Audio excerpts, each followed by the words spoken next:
क्या कहना चाहेंगे? और जिस तरह से गज़ल को आज यहाँ पे जिंदा रखने की भी बात हो रही थी, क्या कहेंगे सर इस बारे में? गज़ल में इतना असर है कि वो लोगों को ज़िंदा रखेगी। गज़ल बहुत ही रिच पोइट्री है, लोगों के दिलों में मोहब्बत जगाती है, तो उसको कौन ज़िंदा रख सकता है? ये गज़ल है जो लोगों के दिलों में मोहब्बत ज़िंदा रखेगी और हमेशा रखेगी। हम लोग जब गज़ल गाते हैं तो उन शायरों को सलाम करते हैं जिन्होंने लिखा है। हमारी गायकी पर तो बाद में वाह वाह होती है, पहले उन शेरों को दाद मिलती है जो शेर उन महान शायरों ने लिखे हुए हैं। तो आज ख्वाबीदा एल्बम रिलीज़ हुआ है, राजीव राणा जी ने लिखा है, हमारे जसविंदर सिंह जी ने गाया है, जो देश के बहुत बड़े कंपोज़र कुलदीप सिंह जी के बेटे हैं। आज जसविंदर सिंह जी का नाम सारी दुनिया में है, जगह जगह वो जाते हैं, गाते हैं और उनकी गज़लों को लोग बहुत पसंद करते हैं।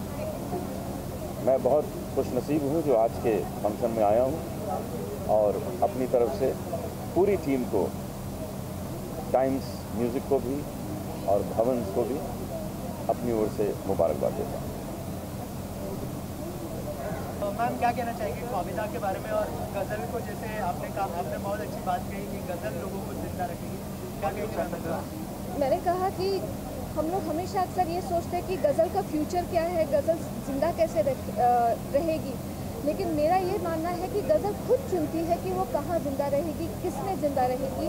और गज़ल ने खुद जसविंदर सिंह को चुना है। और ख्वाबीदा इतनी लाजवाब म्यूज़िकल रसीली सुरीली एल्बम है और जो मैं एक्सपेक्ट करती हूँ जसविंदर सिंह, क्योंकि वो कुलदीप सिंह के बेटे हैं और खुद भी बहुत ही सुरीली गाते हैं, तो मैं एक्सपेक्ट करती हूँ कि वो बहुत ही अच्छी एल्बम है और मुझे तो बेहद पसंद आई। और मैं उम्मीद करती हूँ कि जितने सुनने वाले हैं और गज़ल को पसंद करने वाले हैं और गज़ल को जो पहली बार सुनने वाले लोग भी हैं, वो इस एल्बम को ज़रूर पसंद करेंगे, इन गज़लों को पसंद करेंगे। और ना ही सिर्फ एल्बम को, मुझे लगता है डिजिटल मीडिया आजकल जो हम लोगों की सबकी दुनिया का सबसे बड़ा एक हिस्सा है, उस पर भी मुझे लगता है कि उसकी एक अच्छा वायरल होगा और अच्छे गाने का ईरा वापस दौर आएगा। Thank you. कहना चाहेंगे गज़ल सुनी आपने, कितने एक्साइटेड है और कैसी लगी आपको? गज़ल्स के लिए तो हमेशा एक्साइटमेंट होती है क्योंकि कुछ नया सुनने को मिलता है और जो थॉट है, ऑफ कोर्स राजीव ने लिखा है, so it's a very deep thought, whatever he write is very deep, तो वो सुनने में बहुत अच्छा लगता है। So Khwabida I am sure is going to be one of the milestones in ghazals और इसको हम बार बार सुनने वाले हैं और वो सुकून मिलने वाला है, I am sure about that. Okay, गज़ल को जिंदा रखने की बात हो रही थी, उससे कितना इत्तेफाक रखती है? और गज़ल जिंदा रखना तो आई डोंट थिंक कि ये प्रॉपर वर्ड होगा कि जिंदा किस चीज़ को रखा जाए। गज़ल तो आई थिंक इंडियंस के रोम रोम में बसी है और इंडियंस जहाँ पे भी बसे हैं, ghazal is something that they will always be fond of. और कोई भी जनरेशन है दे love ghazal.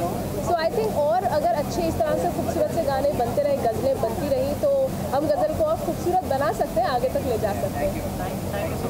Thank you so much. Okay, Vishal sir, Khwabida के बारे में क्या कहना चाहेंगे? और आपकी फिल्मों में भी कहीं ना कहीं गज़ल की झलक दिखती है। रेखा मैम, सेम सवाल आपसे भी होगा, गज़ल की जो है झलक दिखती है आपकी फिल्मों में, क्या कहेंगे मैम सर? और हम लोग जिस दौर से आए हैं, बड़े हुए हैं, 80s में गज़ल एकदम अपने पूरे पीक पर थी, जब जगजीत सिंह साहब, मेहंदी हसन साहब और गुलाम अली साहब, वो लोग रॉक स्टार्स की तरह हुआ करते थे और हम लोगों ने बहुत मुशायरे वहाँ पे आम रोज़ हुआ करते थे, उस वक्त का दौर से आए हैं। तो गज़ल से हमारी एक अलग लेवल की मोहब्बत है, एक अलग किस्म की मोहब्बत है।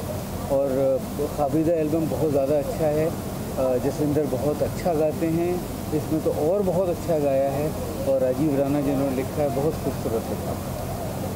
मैं बचपन से गज़ल गाती रही हूँ, तो जब समझ भी नहीं आती थी पोइट्री तब भी गज़ल गाती थी, तो इसलिए गज़ल से ख़ास रिश्ता है। और जैसा विशाल ने कहा, हम लोग कॉलेज में गज़ल सुनते हुए बड़े हुए हैं, साथ वक्त गुजारा है और जसविंदर को मैं सालों से सुन रही हूँ और हर बार उनका गाना और अच्छा होता है और ख़ूबसूरत होता है। ये एल्बम आई वुड से, क्योंकि उन्होंने कंपोज़ भी किया है, इसको खुद प्रोग्राम भी किया है, तो उनका पूरा रंग है और वो बहुत खूबसूरत रंग है। मेरी दुआएं हैं कि वो बस ऐसे ही काम करते रहें और ऐसे ही गज़लें गाते रहें बढ़िया बढ़िया।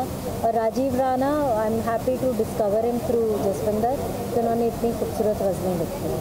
सर मैम, म्यूज़िक का जिस तरह का दौर चल रहा है उसके अंदर जैसे मैंने सर को पूछा था कि उनकी फिल्मों में जो है झलक दिखती है गज़ल जी, तो उस चीज़ को ज़िंदा रखना कितना ज़रूरी है, स्पेशली अगर फिल्मों की बात करें, क्योंकि सिंगल्स भी आते हैं अभी रिक्रिएट किए जा रहे हैं पुराने गानों को, तो आई थिंक फिल्मों में तो आ ही जाता है, बिकॉज जैसे वो बात हो रही थी कि फिल्म का म्यूज़िक जो स्टोरी बेस्ड होता है तो उसमें कोई ना कोई सिचुएशन आती ही है। नॉर्थ की बात होगी तो भी गज़ल आएगी, एक मुस्लिम कल्चर में कुछ फिल्म में वो ऐसा रंग आएगा तो गज़ल की बात होती है। और कुछ स्पेशली फिल्म मेकर्स हैं, कुछ कंपोजर्स हैं जो ख़ास तौर पे उनके आपको फिल्मों में और उनके म्यूज़िक में वो रंग ज़रूर दिखता है। तो मुझे नहीं लगता कि ज़िंदा रखने वाली बात को हमें कोई ख़ास एम्फेसिस करना है। मुझे लगता है it's more important to reach the audience जो गज़लों को पसंद करती है, क्योंकि उन तक म्यूज़िक पहुंचता नहीं है। सुनने वाले हैं, हम सुनना चाहते हैं गज़लें, हम चाहते हैं फ्रेश सिंगर्स की गज़लें और नई सुने, तो म्यूज़िक पहुंचता नहीं है। तो वो म्यूज़िक वहाँ तक पहुंचना ज़रूरी है, गज़ल का वो पोइट्री और संगीत। सर आप कुछ ऐड करना चाहेंगे? नहीं, बस बोल दिया रेखा ने, काफ़ी अच्छा बोला, बिल्कुल सही बोला, यही बात है। तो फिल्मों में तो बनते हैं सॉफ्ट गाने और बहुत फिल्मों में आ रहे हैं, बल्कि अब तो दौर बहुत अच्छा है। आप आशिकी 2 के गाने देखिए, वो सब सॉफ्ट गाने हैं। अरिजीत के जो गाने आते हैं कितने सॉफ्ट गाने आते हैं। सॉफ्ट म्यूजिक दोबारा आया है तो उसमें गज़ल का रंग आता है, गज़ल का शेड आता है। तो सर कोई प्रोजेक्ट है जो आप अगर नहीं, बस और तो कुछ थैंक यू।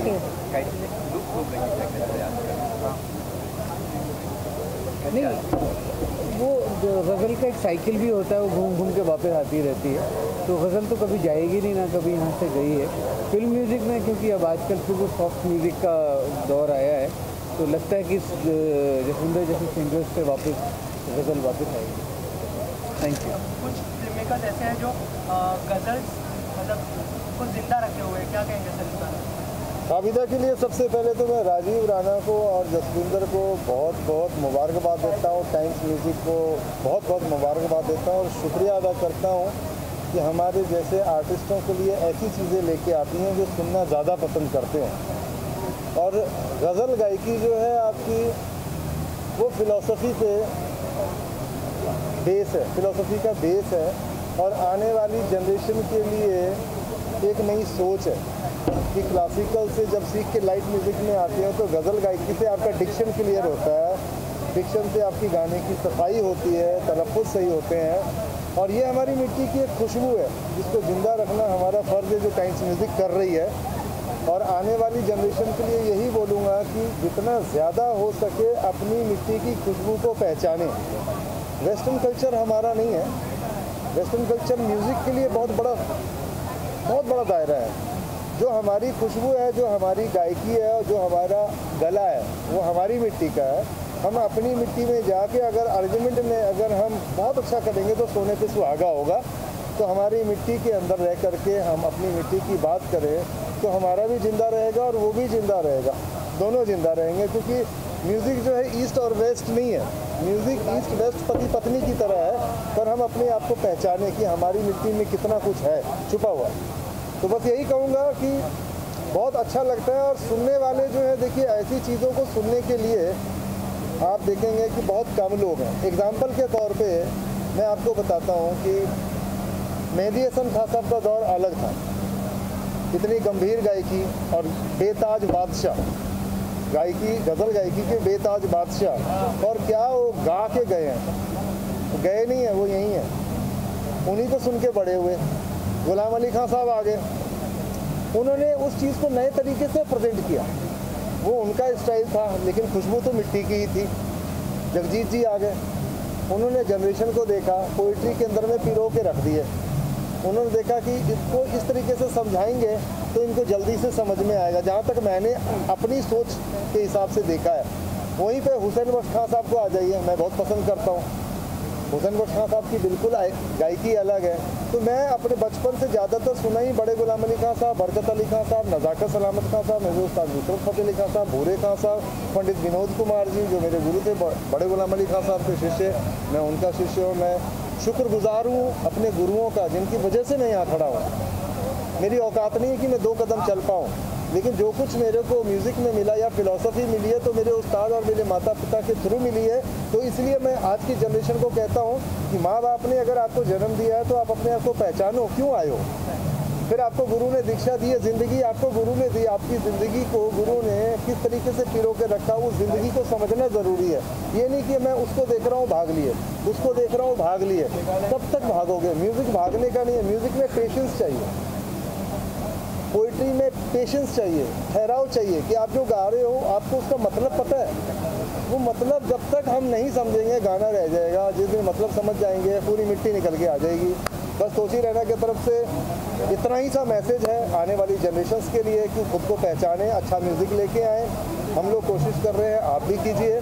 और खाबिदा के लिए मैं टाइम्स म्यूज़िक का, जसविंदर का और राजीव राणा का तहे दिल से शुक्रिया अदा करता हूँ कि मुझे यहाँ बुलाए, और मैं मुबारकबाद देता हूँ। Thank you, love you guys, love you, thank you.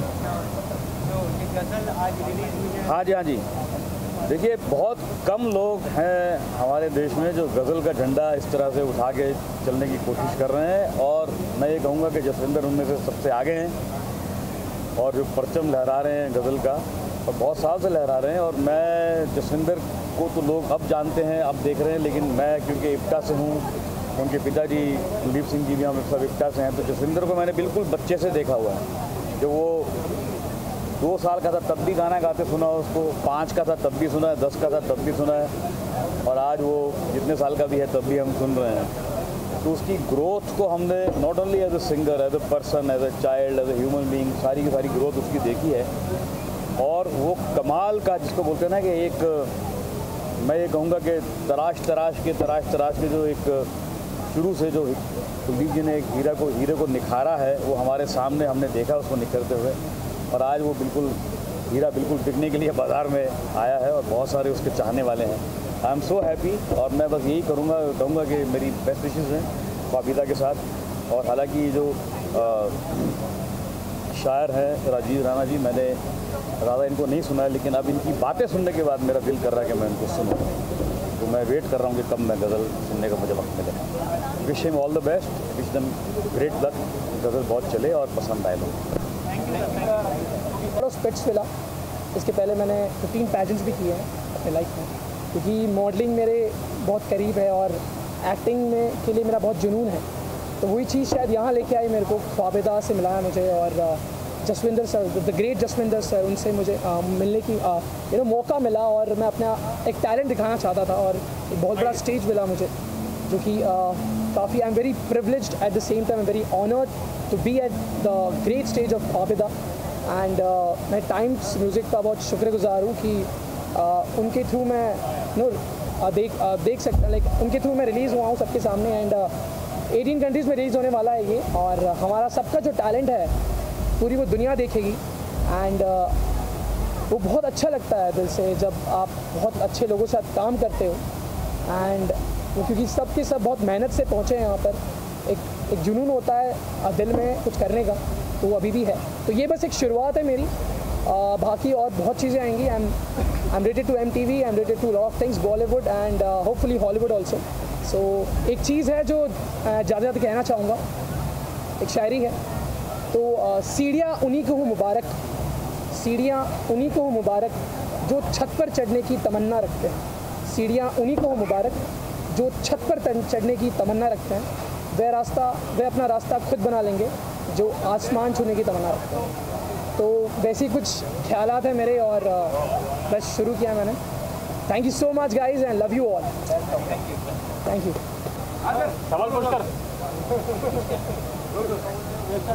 Sir क्या कहना चाहेंगे, फाबिदा जिस तरह से लोग अप्रिसिएशन कर रहे हैं, कितने एक्साइटेड है, और गज़ल को आज भी लोग सुनना चाहते हैं, वो बात को सुन के कितना अच्छा लगता है, तो आप दोनों से जानना चाहिए। देखिए, एक ख्वाब जो है वो मैंने और राजीव राणा साहब ने मिलकर देखा था, जिसका नतीजा ये फाबिदा एल्बम है।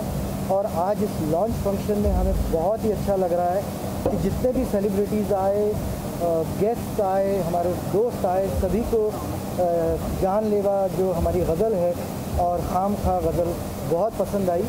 और मैं राजीव भाई के बारे में बस इतना कहना चाहूँगा कि मैं जब इनसे मिला तो इनकी शायरी ने, इनकी पोइट्री ने मुझे बड़ा मुतासिर किया, बड़ा इंस्पायर किया।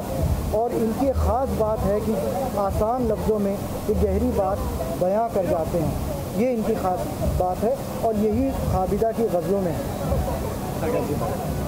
जसविंदर सिंह जी के बारे में जो सब उन हस्तियों ने बोला, आप सब ने सुना होगा।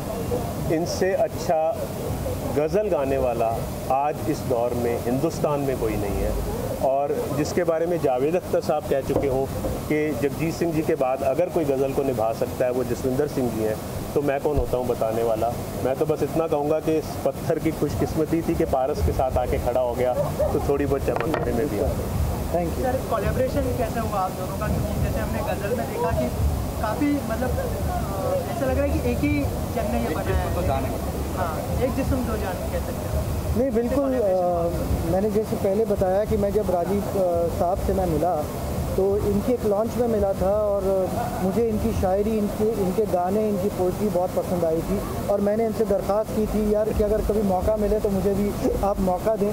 तो इन्होंने मुझे मौका दिया और पहले दिन से ही हम जब बैठे, हमने सिटिंग की, हमें लगता है कि हमारी केमिस्ट्री बहुत अच्छी रही और ये एल्बम बहुत ही स्मूथली, बहुत प्यार से, बड़ी मोहब्बत से ये एल्बम बनी। सर, दो लाइनें अगर गुनगुना दीजिए। गुनगुनाने वाले तो ही हैं। तो जान दे वो तेरा शबाब हुआ आशिकों के लिए, आशिकों के लिए अज़ाब हुआ, आशिकों के लिए अज़ाब हुआ, जान लेगा तेरा शबाब हुआ। ये वाले कम है, गाने वाले कम है, गज़ल आजकल बहुत कम नजर आती है, बहुत कम। सर, हीरा खरीदने की और परखने की औकात हर किसी की नहीं होती ना, तो अच्छी बात है कि कम गाने वाले हैं, क्योंकि ये गाना इतना मुश्किल है कि आम आदमी गा ही नहीं सकता। जसविंदर सिंह जी गा सकते हैं, इसलिए गा सकते हैं कि कुलदीप सिंह जी के बेटे भी हैं, उनके शिष्य भी हैं और इतना रियाज इन्होंने किया है। और ये मेरी खुशकिस्मती है कि मेरे सादा से लफ्ज़ों को इनकी ज़बान मिली, इनका मधुर कंठ मिला और उनमें भी जान है। देखिए, ऐसा है कि गज़ल का जो ये जॉनरा है ये बहुत ही मुश्किल जॉनरा है और बहुत इसमें रियाज की ज़रूरत है, मेहनत की ज़रूरत है, पेशेंस की ज़रूरत है। मैं पिछले मुझे लगता है 20 सालों से मैं रियाज कर रहा हूँ, गज़ल की खिदमत कर रहा हूँ और बस मैं चाहूँगा कि आप सब अपनी दुआओं में हमें याद रखें और ख़ाबिदा एल्बम को अपनी दुआओं से नवाजें। Thank you. Thank you. ये दो खूबसूरत से लोग, एक इतना खूबसूरत लिखता है और एक इतना खूबसूरत गाता है, आपकी पूरी दुनिया को एक खूबसूरत अंदाज में बदल। ऐसी मखमली आवाज़ और ऐसे बेमेल अनमोल लफ्ज़, ये दोनों जब मिल जाते हैं तो अजूबा होता है।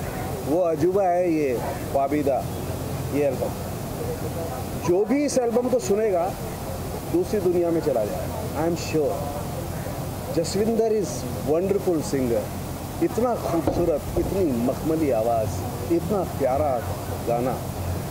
जगजीत जी के बाद मुझे लगता है अब गज़ल का जो बेटन है वो जसविंदर के हाथ में है। Believe me, he is so good. इतना मीठा गाते हैं, इतना समझ के गज़ल को गाते हैं, गज़ल आपके सामने ज़िंदा कर देते हैं। और ये राणा साहब, इतने खूबसूरत अल्फाज हैं, इनका एक एक लफ्ज़ अनमोल, इतना मानी खेज, एक एक शेर इतना मायने रखता है कि आपको दूसरी दुनिया में ले जाता है। I wish them all the luck and I am sure they are going to rock. Thank you. बारे में पिंच के बारे में बोलूँ? Okay, so finally I am very happy कि पिंच, जो कि मेरी सिंगल पंजाबी एल्बम है, वो फाइनली रिलीज़ हुई ऑन द 2 नवंबर और आज अप्रॉक्सीमेटली 10 डेज़ के अंदर 2.7 मिलियन व्यूज़ कंप्लीट कर चुकी है।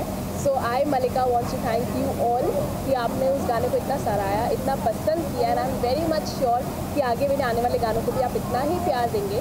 और अगर आपने अभी तक पिंच नहीं देखा है, गो gate pinched with pinch which is there on the YouTube, and remember this is Malika Malhotra and it's all about fashion. Thank you.